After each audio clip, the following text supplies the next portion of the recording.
Bem, pessoal, vamos falar hoje sobre a NR32, que é uma NR destinada aos trabalhadores da área de saúde. A partir dos meados dos anos 80, os trabalhadores da área de saúde começou a ser considerado como categoria de alto risco para acidentes de trabalho e ocupacionais.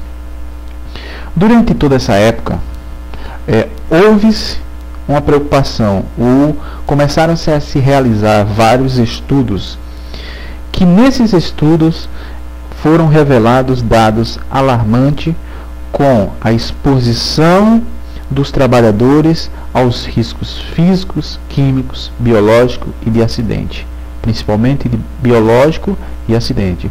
Então, em alguns estudos feitos nessa época, observou-se que esses trabalhadores estavam expostos a vários tipos de risco. Foi então que em 2004 foi publicada uma portaria que obrigava a notificação de todos os acidentes na área de saúde. Até então, até antes de 2004, não existia notificação de acidentes de trabalho na área de saúde. Os acidentes não eram contabilizados. Então, a partir de 2004, com a portaria, ficou obrigatório todos os estabelecimentos de saúde notificarem os acidentes. Já em 2005, um ano depois, em 11 de 11 de 2005, foi publicada a NR32, que vem, na verdade, a proteger esses servidores. A NR32 ela aborda vários itens. Então, no item 1, ela vai falar sobre o objetivo e o campo de aplicação. No item 2, ela vai falar sobre os riscos biológicos. No item 3, fala sobre os riscos químicos. No 4, sobre as radiações ionizantes. No 5, vai sobre os resíduos. No 6, as condições e confortos nas refeições dos trabalhadores. No 7, fala sobre as lavanderias. No 8, vai falar sobre a limpeza e a conservação dos locais de trabalho. No 9, vai falar sobre a manutenção de máquinas e equipamento. No 10º, vai falar sobre as disposições gerais. E no 11º, sobre as disposições finais. Na verdade, nessa aula, como o tempo é curto, vamos nos deter só sobre até o item 3, que é o item questão de risco químicos. Vamos falar sobre o item 1, 2 e 3. No item 1, ela fala sobre objetivo. Então, qual o objetivo dessa NR32? O objetivo da NR32 é estabelecer diretrizes básicas de proteção aos trabalhadores da área de saúde. Ela veio realmente para dizer o que pode e o que não pode ser feito por esses trabalhadores. E fala também sobre o campo de aplicação. Então, onde é que deve ser aplicada a NR32? A NR32, o campo de aplicação dela, na verdade, é o quê? O serviço de saúde. Mas o que é que a legislação entende como serviço de saúde? Serviço de saúde é qualquer edificação destinada à prestação e assistência à saúde da população, seja ela de recuperação, que promova a recuperação, pesquisa ou ensino na área de saúde em qualquer nível de complexibilidade. Então, o que é que ele quis dizer? Que desde o consultório de odontologia, desde a casa que foi aberta para ser um consultório de odontologia, até o grande hospital, ela tem que ser regida pela NR32. Desde o consultório de fisioterapia, que vai atender o número X de paciente, vai atender doenças de lesões, até o grande hospital de trauma que vai receber vários tipos de acidente, tem que ser regida pela NR32. Então, considere-se como serviço de saúde qualquer edificação que promova, que preste assistência à saúde da população.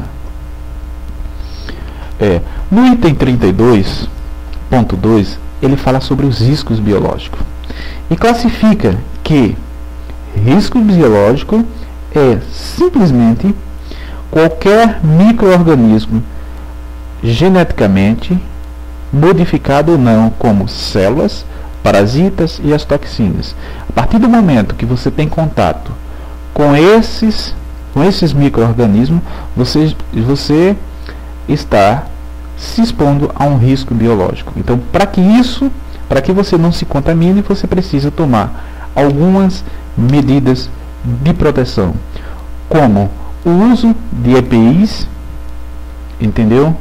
A não circulação desse EPIs fora das dependências do hospital, que é o que a gente vê muito na área de saúde, os funcionários de saúde saírem com jaleco ou com as batas, andam na cidade toda de bata, até mesmo nos refeitórios do hospital, eles andam com as batas, mas a INR ela proíbe, ela diz que não pode, você não pode ter contato com o paciente e após contato com o paciente você sair para outro, no caso, para ir para a lanchonete do hospital. A partir do momento que você sai do seu local de trabalho, do seu posto de serviço e vai para a lanchonete, você tem que deixar o seu EPI, quer dizer, no caso, seu jaleco, porque muitas vezes a gente entende que EPI é máscara, gorro e luva. Não, EPI é vestimenta também, principalmente muitas vezes no caso centro cirúrgico.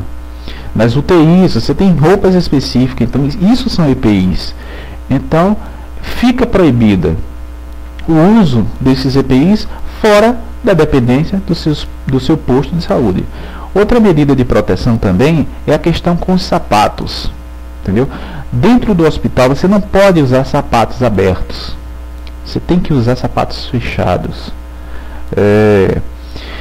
Existe também a preocupação de tudo isso ser identificado no PPRA. Então, o PPRA da área para a NR32, que é destinado à área de saúde, ele tem que ter uma preocupação a mais, porque ele tem que levar em conta o grau de risco de cada setor. E esse grau de risco ele vai ser bem diferenciado.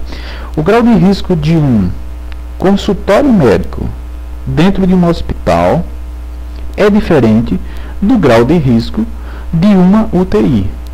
Então esse PPRA ele tem que se adaptar a isso. Você vê que em grandes hospitais você tem a emergência e tem a UTI. O grau de risco deles são totalmente diferentes.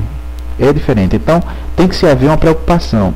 Outra preocupação do PPRA é, se eu estou fazendo um PPRA para um grande hospital, quando eu for fazer o PPRA para aquela clínica de fisioterapia que foi falado antes, ele vai ser diferente. Ele não vai ser igual. Ele vai ter características diferentes, tanto características de avaliação de risco, como características geográficas, de localização, de onde está localizado, entendeu? Então, essa é a preocupação. A mesma coisa é com o PCMSO.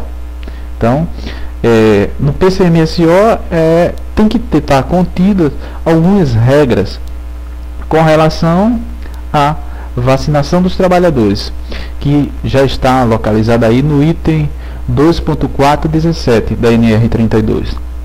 Existe uma preocupação com a imunização dos trabalhadores na área de saúde. Por quê?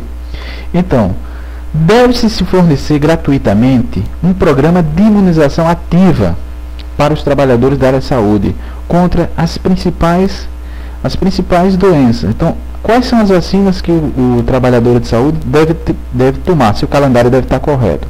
A de tétano, a de difteria e hepatite B.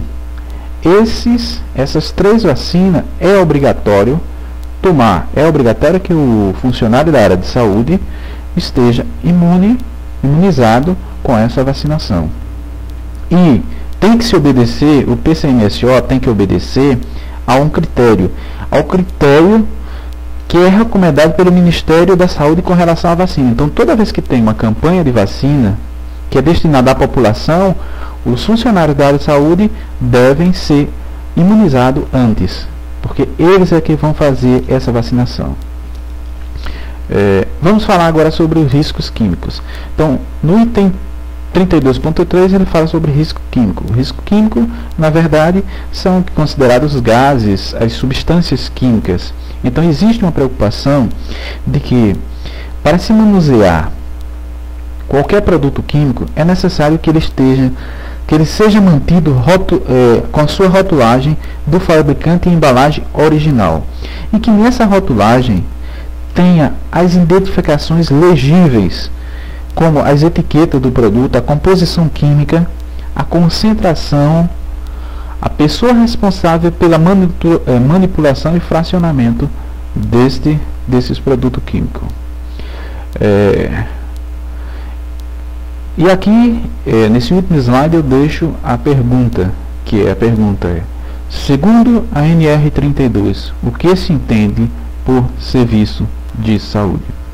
Por serviço de saúde, entende-se por serviço de saúde qualquer edificação destinada à promoção ou à prestação de saúde, a prestação de serviço de saúde à população é considerado um serviço de saúde. Então, qualquer edificação que venha a ser aberta, que vai promover a assistência à saúde, ela é considerada um serviço de saúde e vai ser regida pela NR32. Então, valeu aí, pessoal. Meu nome é Osman Pereira, aluno da turma F do curso de Segurança de Trabalho.